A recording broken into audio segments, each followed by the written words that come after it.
Alright, so this is part 2 of my review for Halloween: The Curse of Michael Myers, and we're talking about the producer's cut and what the changes are between this and the theatrical cut. Now, this is a very weird situation because usually when there are two different versions of a movie, you'll get the theatrical cut, which always plays in theaters, but then later on home video, you'll get the director's cut, the special edition, the extended cut, the ultimate edition, just all these different versions of a movie that get different names, the final cut.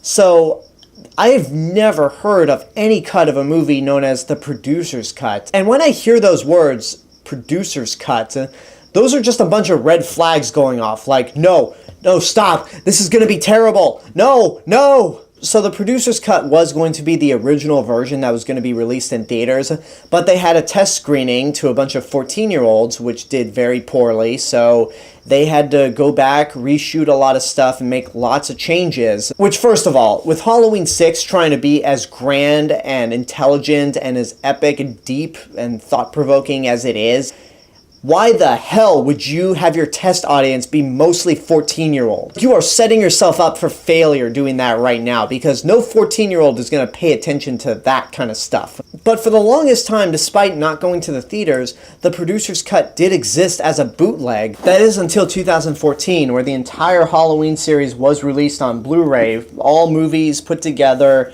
And The Curse of Michael Myers actually did come with a restored version of the producer's cut, which I gotta say, I'll say one positive thing right now. The restoration on the producer's cut is fantastic. Shout Factory / Scream Factory always does a phenomenal job with these restorations, even with movies that are as shitty as this.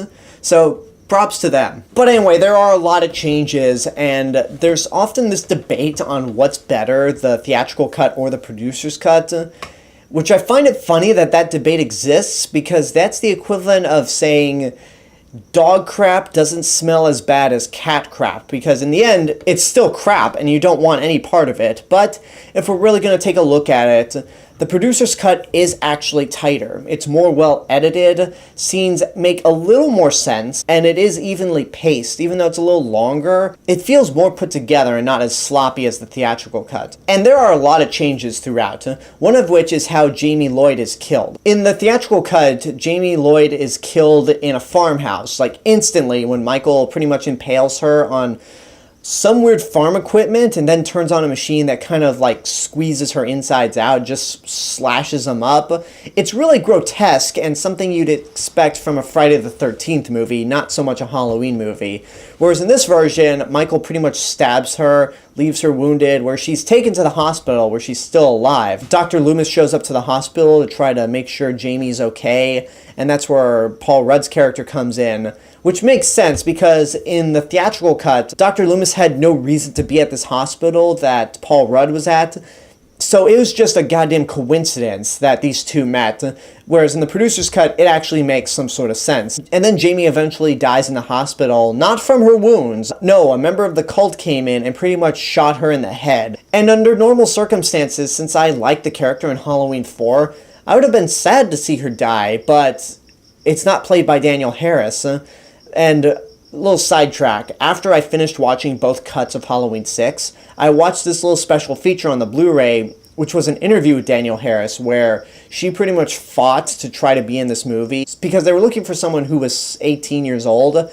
Daniel Harris was 17, so she had to spend thousands of dollars to get herself emancipated, basically hire an attorney, fight for this movie. But they would not pay her any more than $1,000 because Jamie was not a major character in the movie, and they just killed her off instantly. And that's the point that really made me mad. Like, you had the opportunity to bring in Daniel Harris again, who is 17. You wanted to find someone who's 18, but this character in the movie is 15 years old. You could have gotten away with it. You pretty much screwed over the character, Daniel Harris, everyone that liked the character in Halloween 4, because it was such an innocent character, even with the ending that they had in Halloween 4 that they eventually butchered, that it's just sad to see what they do with the character in this movie, and watching that interview, you could tell that Daniel Harris was really upset with what they decided to do with her character, that she didn't want any part of it once she actually found out. And then again, she was also pissed that she had to spend thousands of dollars only to realize that her character was not only worthless, but that she would be paid so little that she wouldn't be able to make up for all that she spent. They explain more of what the cult is about and what their actions are. They actually do follow up on some of the plot elements that they didn't really follow up on in the theatrical cut, like trying to make the young Strode kid the new Michael Myers, even though that plot is foiled immediately. And they also talk about who the baby's dad is. Oh boy. Okay. So if you're not familiar with Halloween 6, I mean, first of all, spoilers, I don't give a damn. I mean, all my retro reviews are spoiler-filled anyway, but this is a movie you should not see at all. So in the theatrical cut, they never say who the father is for the baby. This one they do. Keep in mind, this is the baby of Jamie Lloyd, Michael Myers' 15-year-old niece. The father of the baby is Michael Myers. Yeah. In the movie, right before Jamie is killed in the hospital, they show flashbacks of her being abducted by the cult earlier on, before the events of this movie. They have her strapped to a table. Michael Myers walks up, looks at Jamie, and then Jamie says, "Michael, don't hurt me." And at that point, you're like, no. No. No. No. No. No. No. No. No, that cannot be real. I refuse to believe that. And then a character in the final act utters the words, "The baby is yours, isn't it? Isn't it, Michael?" What the hell kind of fucked up idea is that? You have Michael Myers under the control of a cult rape and impregnate his 15-year-old niece, even though the whole point of this mission was to kill off the last of his bloodline, which was Jamie. Why the hell would you try to create a new relative for him to kill? And on top of that, what? Like, it doesn't... It does not make any sense whatsoever. They do explain a little more about the Thorn cult and what their motivation is and why they're doing the things that they're doing. And yeah, it makes more sense and you can kind of follow up on it. But you saw that I flipped out over the reveal of who the baby's dad was. And that's the thing with the producer's cut. Even though it explains more and you understand things a little more, it makes it worse. Not only because it's stupid, but also, again, it demystifies Michael Myers, which brings me to the third act of the movie. The third act is trying to be more sacrilegious and more spiritual or cult-like, sort of like taking Halloween back to its original roots where it was about sacrifice.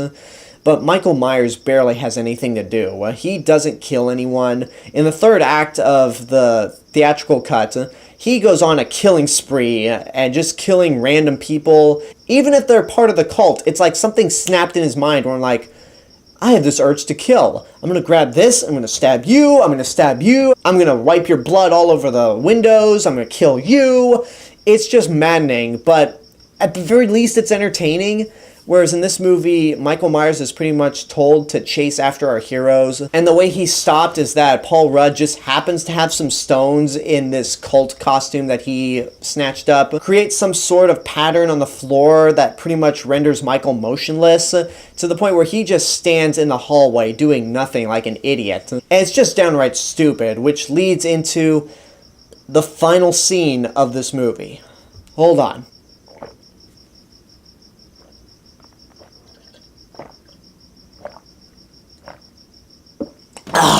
So after our heroes get out of the building, Dr. Wynn, who's the leader of the cult, finds Michael Myers. And then we cut back to outside where Paul Rudd and the other characters leave, while Dr. Loomis goes back into the building to try to take care of some unfinished business, where he finds Michael Myers lying down on the floor, removes the mask, and we find out that it's Dr. Wynn. Basically, he and Michael Myers switched costumes.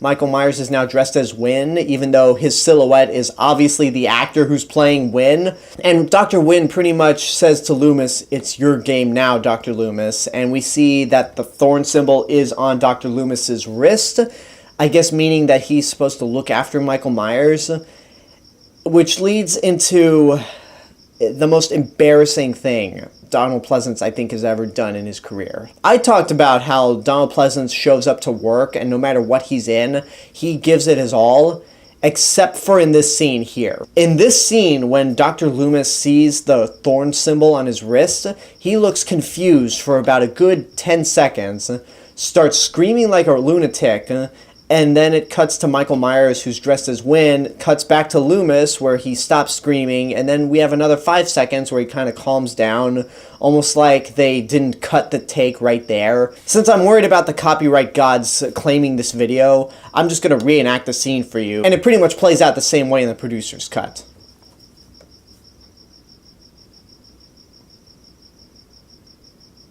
Ah!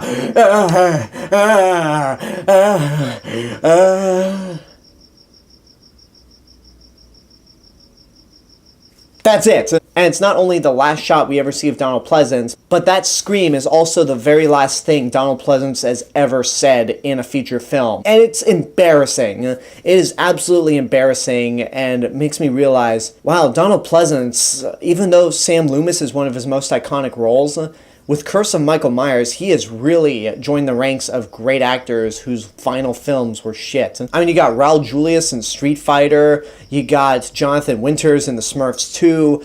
Even though I did enjoy Transformers the movie, you got Orson Welles voicing Unicron. I don't know. This movie is a mess. I want to go back to that debate on what version of this movie is better.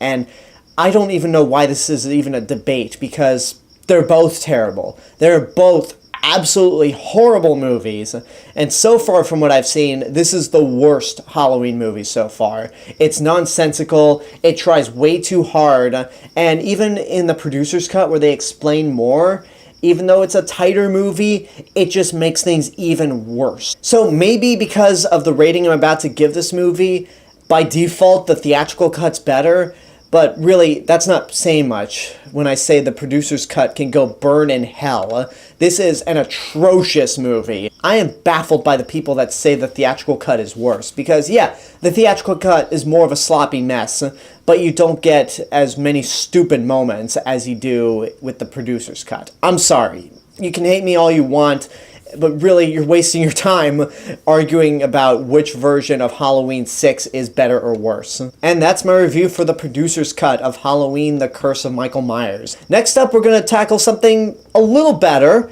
Halloween H2O, 20 years later, which I'm actually excited to talk about just so I can see what the difference is between H2O and the new Halloween movie that we have. So first, I want to hear what you guys think about the producer's cut of Halloween 6. Do you think it's better than theatrical cut? Do you think it's worse?